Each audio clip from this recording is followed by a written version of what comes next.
너희가 알거니와 너희 조상이 물려준 헛된 행실에서 대속함을 받은 것은 은이나 금같이 없어질 것으로 된 것이 아니요 오직 흠없고 점없는 어린 양 같은 그리스도의 보배로운 피로 된 것이니라. 그는 창세전부터 미리 알린 바 되시니라. 이 말세에 너희를 위하여 나타나신 바 되었으니 너희는 그를 죽은 자 가운데서 살리시고 영광을 주신 하나님을 그리스도로 말미암아 믿는 자니 너희 믿음과 소망이 하나님께 있게 하셨느니라. 너희가 진리를 순종함으로 너희 영혼을 깨끗하게 하여 거짓이 없이 형제를 사랑하기에 이르렀으니 마음으로 뜨겁게 서로 사랑하라. 너희가 거듭난 것은 썩어질 씨로 된 것이 아니요 썩지 아니할 씨로 된 것이니 살아있고 항상 있는 하나님의 말씀으로 되었느니라. 그러므로 모든 육체는 풀과 같고 그 모든 영광은 풀의 꽃과 같으니 풀은 마르고 꽃은 떨어지되 오직 주의 말씀은 세세토록 있도다 하였으니 너희에게 전한 복음이 곧 이 말씀이니라. 할렐루야. 오늘도 함께 예배를 드리는 우리 사교구 성도 여러분, 함께 예배 드릴 때 하나님의 크신 은혜가 우리 믿음의 성도님들 가운데 함께하길 간절히 소망합니다. 우리가 구원을 받았다는 것은 내 자신의 능력이나 의로 가능한 것이 아닙니다. 우리는 다 죄인이기에 그 어떤 행위나 행동으로도 구원을 받을 수 없는 존재입니다. 하지만 오직 하나님의 은혜를 통해서 예수 그리스도의 피로 죄 씻음을 받고 우리는 구원을 받게 되었습니다. 때문에 우리는 이 땅을 살아갈 때 세상 사람들과 똑같이 살아가는 것이 아니라 그리스도의 제자로서 거룩한 삶을 살아가야 합니다. 그리고 이 거룩한 삶은 하나님의 말씀을 통해서만 가능합니다. 우리를 거듭나게 하시는 말씀에는요, 두 가지 특성이 있습니다. 첫 번째는요, 살아있음이라는 특성입니다. 원문에 쓰인 단어는 두 가지 뜻을 가지고 있습니다. 하나는 말씀 자체에 생명이 있다는 뜻이고, 다른 하나는 이 말씀에 죽은 것이 붙으면 살아난다라는 뜻입니다. 여러분, 우리가 성경을 보면 너무나도 유명한 말씀이죠. 에스겔의 그 마른 뼈들이 살아나고 하나님의 군대가 되어지는 그 말씀. 에스겔의 이 마른 뼈들을 향해서 주님이 명령을 따라 외치자 그 뼈들이 살아났던 사건처럼 하나님의 말씀에는 죽은 자를 살리는 힘이 있습니다. 말씀의 두 번째 특징은요, 항상 있다라는 것입니다. 즉 영원히 불변하다라는 뜻입니다. 그래서 말씀으로 거듭난 하나님의 자녀는요, 풀과 같은 인생을 의지하지 말고 영원한 말씀을 붙들고 살아야 합니다. 그렇다면 어떻게 거룩하게 살 수 있을까요? 22절 말씀을 보면은요, 이렇게 말씀합니다. 너희가 진리에 순종함으로 너희 영혼을 깨끗하게 하여 거짓이 없이 형제를 사랑하기에 이르렀으니 마음으로 뜨겁게 서로 사랑하라. 거룩함을 실천하기 위해서는 첫 번째로 진리에 순종해야 합니다. 여기서 진리는 말씀을 가리킵니다. 베드로는 순종을 영혼 정결의 조건으로 제시하고 있습니다. 순종은 영혼이 깨끗하게 합니다. 우리가 말씀에 순종할 때 우리의 영혼은 더욱 맑아집니다.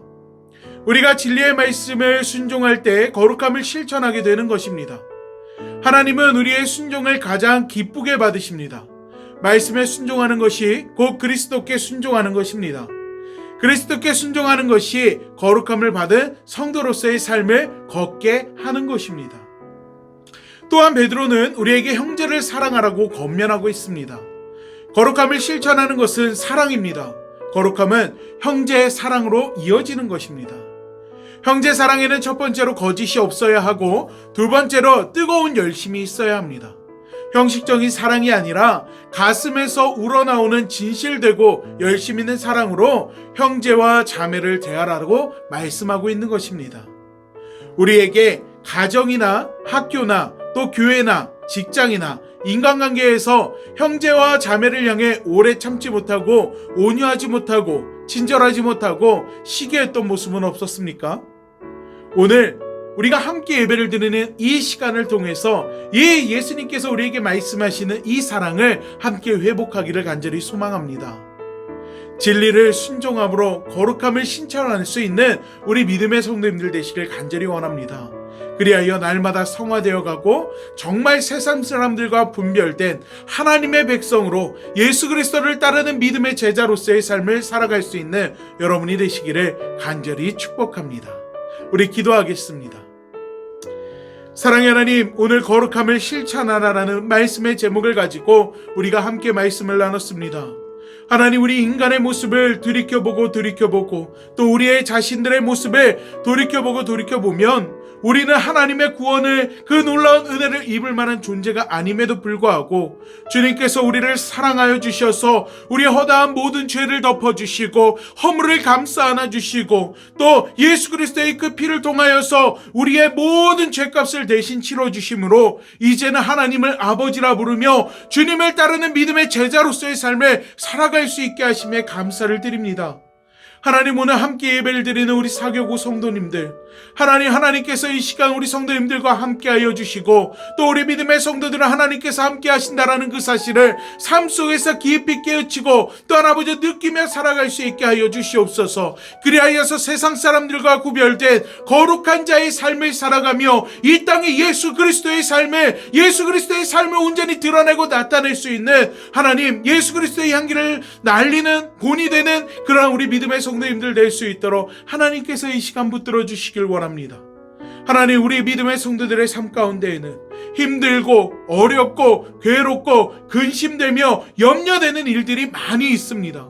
하지만 하나님, 그것으로 인하여서, 그 문제들로 인하여서, 그 어려움으로 인하여서 하나님, 우리가 거룩함의 삶의 모습을 잃어버리는 것이 아니라 오히려 우리가 주님을 바라보고 주님을 의지하고 주님을 붙들고 살아갈 때 우리 안에서 하나님이 우리의 삶 가운데 행하신 놀라운 일들과 역사를 통하여서 우리가 하나님의 거룩한 백성임을 다시금 한번 생각하고 느끼고 체험하게 하여 주시고 또 우리가 가지고 있는 이 영혼의 거룩함을 하나님 잊어버리지 아니하도록 하나님께서 붙들어 주시옵소서.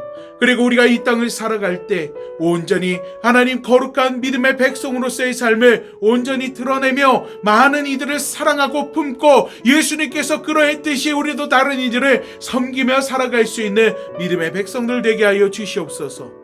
주님께서 우리와 함께 하시고 특별히 우리 사랑하는 사교구 성도님들을 주님의 손으로 붙들어 주실 것을 간절히 믿고 원하오며 예수님의 이름으로 기도하옵나이다. 아멘.